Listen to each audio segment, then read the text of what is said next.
Hey y'all, it's your girl Vernique Esther. I am your hostess with the mostest here at Grab Your Stuff Podcast.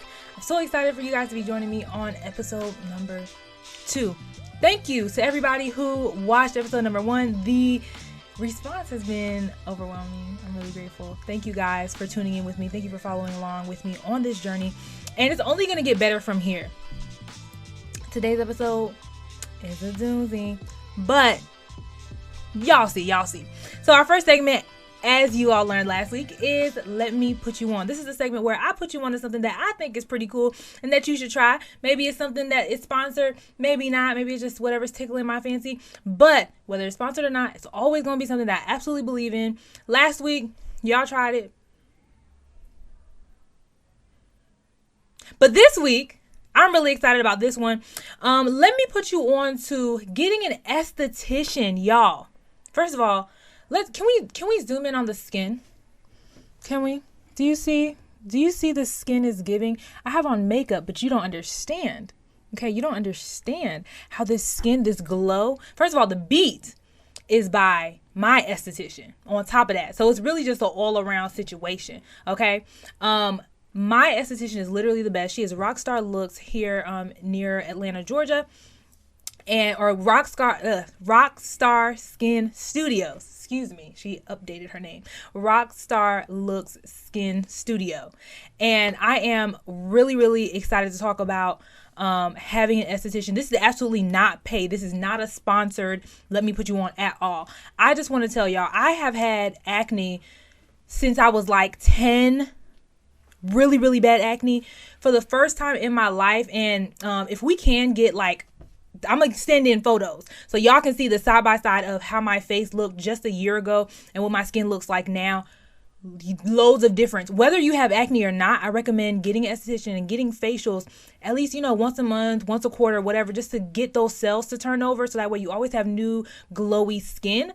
It has literally changed my life. My confidence has shot through the roof. And I'm so glad that I did this, y'all. I have tried everything. I tried Proactive. I tried dermatologist. I was on medication. I was on topical ointments. I was on all this stuff. This has been the only thing in all of my years to work. So again, whether you have acne or not, whether you have any sort of skin condition or not, I recommend you getting an esthetician wherever you are in the world. But if you're in Atlanta, go see my girl. Don't take my appointment time because I will fight you. But go see my girl Bianca at Rockstar Looks Skin Studio. Rockstar Skin. I'm going to just put the @ somewhere over here. Okay, so y'all can see my girl. Y'all can check her out. She's really the baddest in the game and has a really tight lock on what my skin needs. So today's topic is a man with a plan.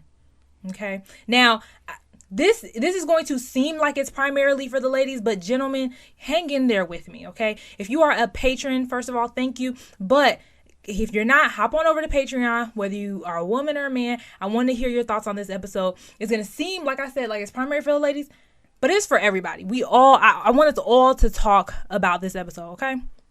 So here's where this topic stems from. Back when I was engaged, I remember, we were driving from church. Like we were leaving church and we were just in the car talking. And he said something to the effect of like, he really felt almost, I don't want to say jealous, but it was like, man, I've always kind of admired how you always seem really sure of yourself. You have these goals, you have these plans and all these things I was aiming for. But for him, like at that point in his life, he had never really felt strongly enough about anything to like I did, right? Like, but he had this epiphany as he was, thinking about where our lives were going at that point, moving towards marriage. And he had like this epiphany and realized that like his dream was having a wife and kids, right? Like that was his thing. Like, you know what? That's what I'm passionate about. And then fast forward 2 years and I'm sitting down at our kitchen table listening to him tell me that he basically didn't want to be married anymore because he never got a chance to like really live out his life and the things that he wanted to do without the responsibility of anyone else. And so it seems like what was once this really nice dream that he thought that he could be passionate about kind of turned into a burden. And this is not, before we move forward, I just want to say this really quick. Several weeks ago from the date that you guys are seeing this, somebody like DM'd me and they made a fake page so they couldn't say it with their chest. And they said something to the effect of like, you know, like I would overshare about my experiences with divorce in my past relationships, and like something about how like I was like dragging it, like I ain't really go through nothing, like y'all, like long soliloquy of words telling me basically that I'm a fraud and I ain't really go through nothing, and that man seems nice the way you be talking about him. And I'm like and I was just like, okay, God bless you, ma'am. No, but I really said that. Like I was like, oh wow, like I'm sorry you feel that way. But I want to say that anytime I ever share, it's never to bash. It's never to try and like drag out my experiences, but these are like my real life lived experiences. And a part of what I do is like using those experiences in order to help you guys, or even to help myself sometimes, to like process things. And so I'm not sharing in malice. I've never, y'all who have been following my OG followers, I ain't never dogged this person out. I've never even so much as said their name. So just the FYI, like this episode is not about him, but it's giving context to the topic. Okay. Back to the matter at hand. And so for just a little bit of background of my experience, like we were 18 when we got, when we met, we were freshmen in college, and then we were married by the time that we were 23. And like, I don't necessarily believe that getting married younger automatically means you're going to get divorced, or like you don't have a solid bond or anything. I know people who have been together since they were kids, or they were college sweethearts or whatever, and they're still married today happily. And so I actually don't subscribe to like, oh, you're too young. Like, I don't think that that's true. But I do believe that the mistake that I in particular made was not really clarifying like our plans, our goals, our desires. Like I knew what I wanted and some of my goals, but he kind of really didn't. Like he was, you know, he's probably still successful like in his field. He has a career and had a career at that point, but I never took the time to really truly explore some of the things that were like passionate for him, like what he had passion for.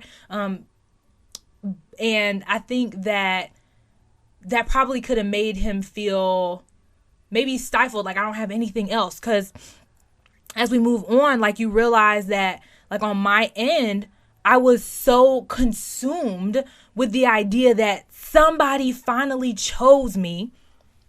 If we're keeping a whole buck, right? A whole $1.50, like, oh, somebody finally chose me. Let me not rock the boat. Let me not, dig in too much. Like, like I'm finally getting to the Mecca, the promised land of marriage, right? Like we here now. So the only thing I really was digging into was like, how many kids do you want? When do you want to have them? Like, how many times do you want to cook dinner? How many times do you want to have sex? Okay, cool. We good.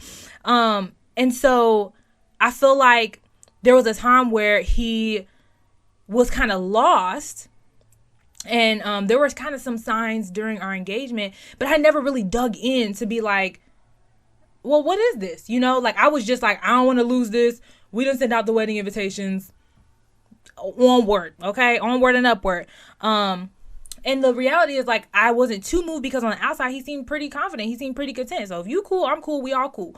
But I think that this is a mistake that a lot of us make, especially those of us who are single. Like we're so consumed with the idea of being partnered and being in a relationship, being married, that we miss out on asking the things that will keep the longevity of that relationship, because we don't want to rock the boat. Sometimes you need to. And so one thing that I learned is like when somebody's plan for their life revolves around you, that's a red flag.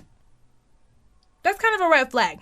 And in my case, like, I don't think that he was like doing it like, oh, my whole life revolves around her. He was a pretty like individualistic kind of guy, but like I think the dose of reality that hit him was that I'm cool.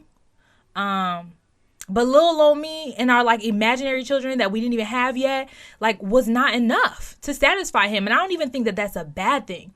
Right? I don't think that that's a bad thing, because I think that there should be a level of contentment, but there should be like life is meant to be full, right? To be lived out. And so sometimes just that one thing is not going to satisfy all of your needs. And that one thing being me and a hope and a future of kids that we didn't even have yet, like definitely is not something that would over time, it can kind of make you feel like, is this it?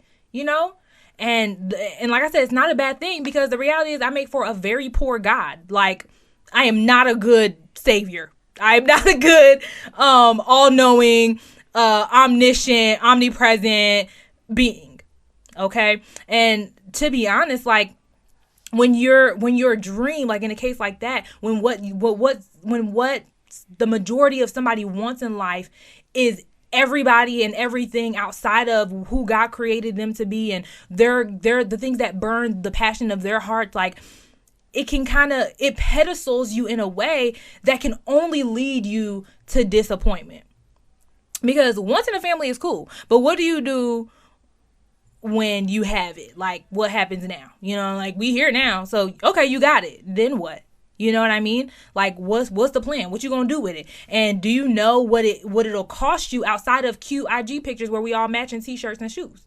Right? Do you know what it means to, like, really have your dream? Do you know, and will that satisfy you? Because listen, there is literally nobody in this world that I can build my life upon outside of Jesus. Because if that person ever leaves my life, or if they fall away, or that relationship doesn't work out, then what happens? You know what I mean? You're kind of just left stuck. And I think as women, we can get so wrapped up in the promise that we forget to ask for the plan. Okay? We don't ask enough questions because we don't want to seem naggy. We're quick to commit because we don't want to let that one slip away. We don't get enough information, or we don't even know enough about our own gifts, our own desires, our own capacities to see if whatever a man does have planned, like whatever his calling is, can we really partner with that? Should we really partner with that? Or should we move to the side for somebody else who is a better fit, a better complement? We don't want to hear that gospel though. Because sometimes you got to move to the side and realize, like, you know what? Homeboy want to be a pastor and I don't want to be up in church every day. Okay? Like, I don't want to smile and shake everybody's hands after church. I'll be wanting to go. Or if he is called to, like I said, if he's called to ministry, does he expect you to sit on the front row all the time and you're not really that type of person?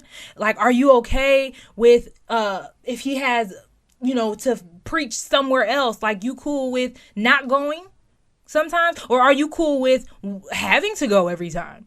If that's his thing, like, whatever those things are, you got to look at whatever that man's plans is and what his expectations are, and realistically, like, pray and, like, God, do I have the capacity and the ability to partner with this vision, or do I need to step to the side?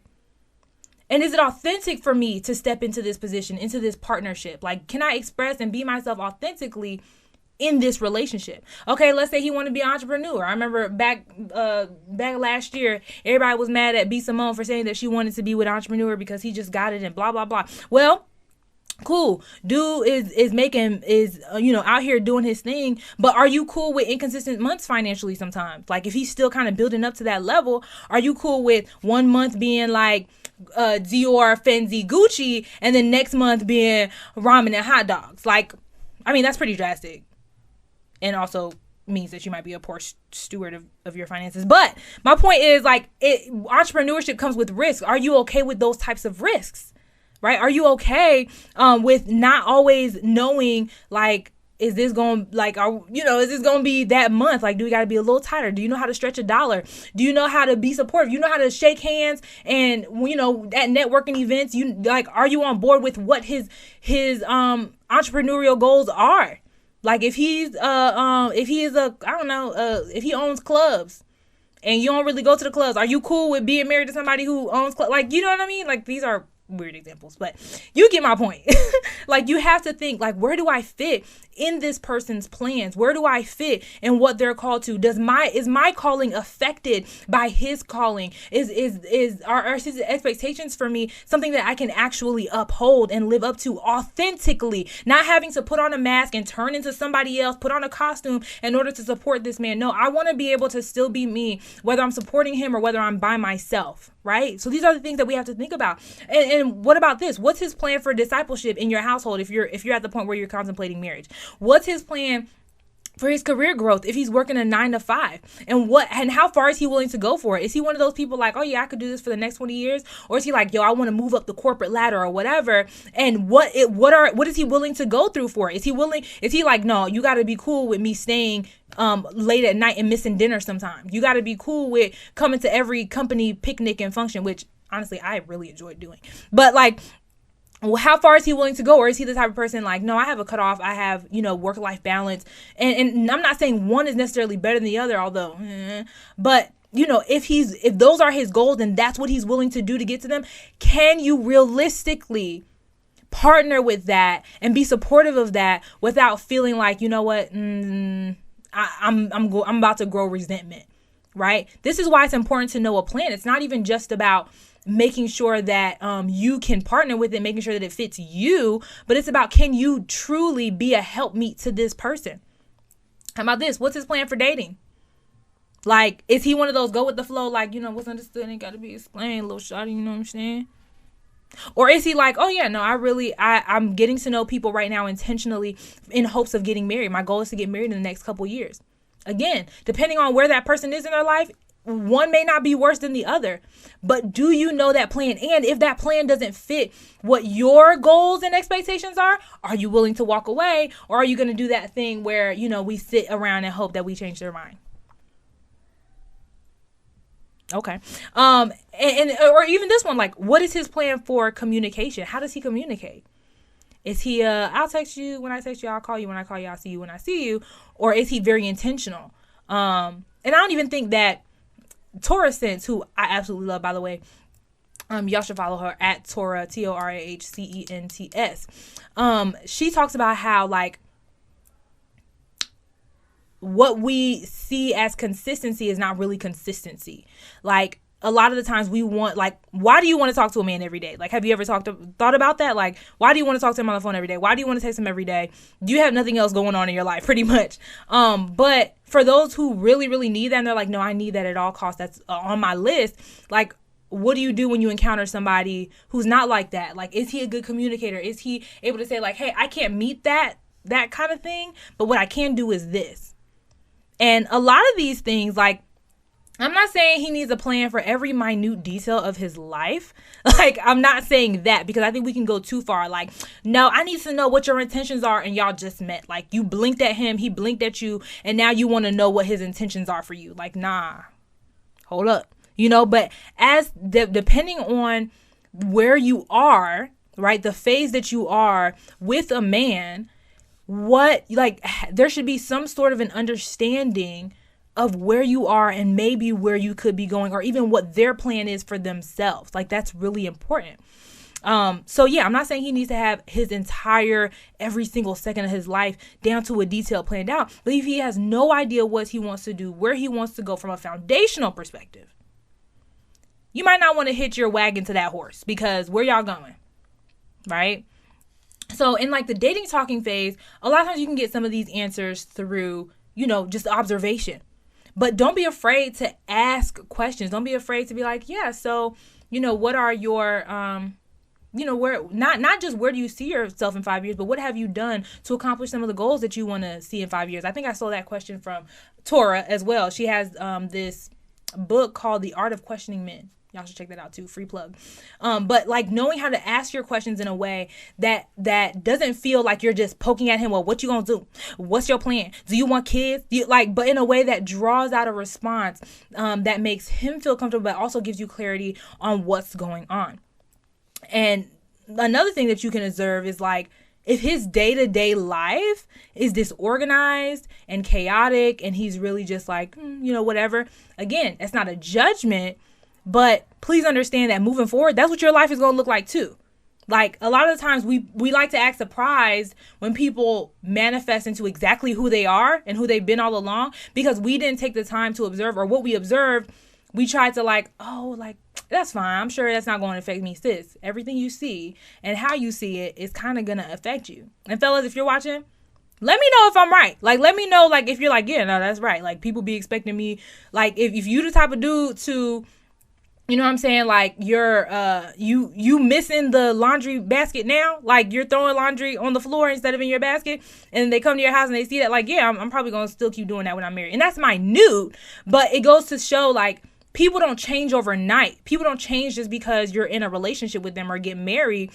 It's a process, and so whatever you see now is see yourself partnering with that, and if that's reasonable for you, okay. And so I will say too, like another, just so y'all know what this can look like, another little anecdote, way too soon during my separation, after my divorce, I started like talking to somebody. Don't do this. And I like, when I tell you, I tried to make it fit when it totally was not fitting. And he had like these passions, he had these ideas, but baby, he had not one little bit of a plan. Not a piece, not an iota, not a pinch of a plan. And so what did I do? I took it upon myself to plan for him. Like every single day of his life was pretty much an adventure. And he was just like navigating it like, and I'm just like, all right, we're going to organize all of this. Okay. And this is how you're going to live your life. And like, it was literally the most frustrating and fruitless thing that I had ever put my intentions towards, because the reality is, if he doesn't have a plan and he don't want a plan, no matter how much you like him, you cannot force him. And the best thing you can do for him is move on.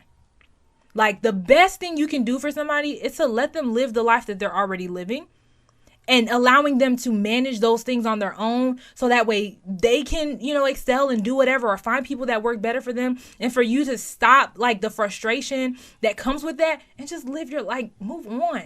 You don't have to. And here's the thing, like you don't have to like people just because they like you. You don't have to be around people just because you really, really like them, or you can see a future. Seeing a future isn't enough. Is a future realistic? Is it what God intends for your life? Will it advance your calling? Will it advance his calling? Will it be purposeful in the earth? And I'm not saying like I am a proponent of casually dating, like, and getting to know people. But as you move forward and like rationally think through the process of partnering up with somebody, you have to be honest about what you see and make a decision that is wise and that is healthy, so that way both of you can continue on with your lives. It's not just about you. It's not just about you. Like, let me find out because like one thing about dating is you have to also consider other people, right? Like it's not just about you and your experience, but what their experience could be, or if it's even reasonable and rational for them. Okay. And so, yeah, like I feel like we're all endowed with purpose. And like before we get into covenant, and I made this whole post on Facebook about like the idolatry of purpose, because I really think that it has been idolized. We have turned purpose into an idol, where we are chasing purpose more than the one who gave us purpose, right? Like we're like, oh God, I need to know what my purpose is. We're not even asking God, like, Lord, what is your will for my life? Like, what is your desire? What do you get joy from? What pleases you about me? How would you like to get glory today? But we're like, God, what's my purpose? Show me my purpose. And really, the reality is we all have the same purpose, and it's to glorify God. The manifestation of that comes in your calling and your assignment and what God is calling you to. But if you guys remember from episode 1, talking about holding everything with an open hand. What if God is not calling you to the masses, and he's calling you to being impactful in your home? Like, what if he's calling you to be impactful in your job? But you're like, purpose. I need to be on a grand stage, because that, like, purpose has nothing to do with how many people are watching. Purpose has nothing to do with how flashy and how cool everything looks. Purpose is all about glorifying God, and your calling and assignments allow you to do that. But sometimes, like, the best thing you can do that gives God glory is breathing today. Because it's literally his breath in your lungs. And just by you breathing, like just by you using that breath to worship, using that breath to whatever. I'm getting on a tangent, I'm realizing. But either way, we all have purpose. We all have a calling. We all have an assignment before we ever get in covenant with anyone else.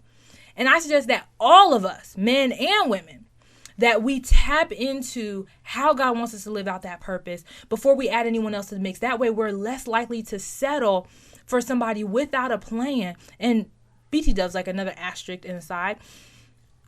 I'm not saying that women actually don't need to have a plan either, because I do think that we need to look into like, what do I want out of my life? Like, what is your dream? What are the things that you want?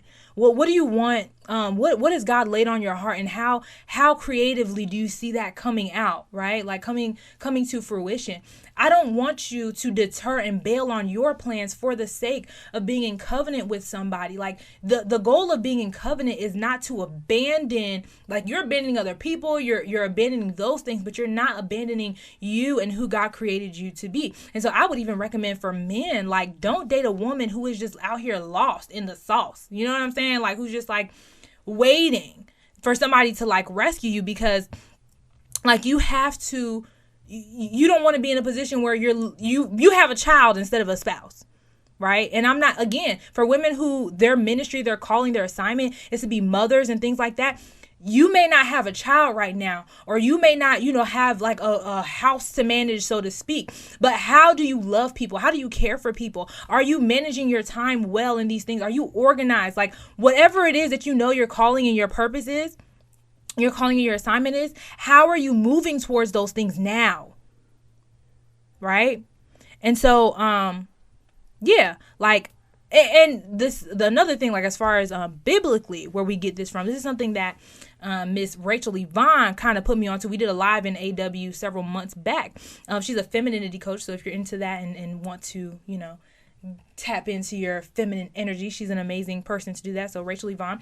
But we did a live and we talked about how like Eve was created after Adam was walking in his calling and in his assignment. She was literally fashioned after God saw every other area of Adam's life was fulfilled and in full operation, except his emotional and relational needs. He had done all of these things. Like God was like, it is good, it is good, it is good. Here's man, here's your land, do all of these things, like take care of the land.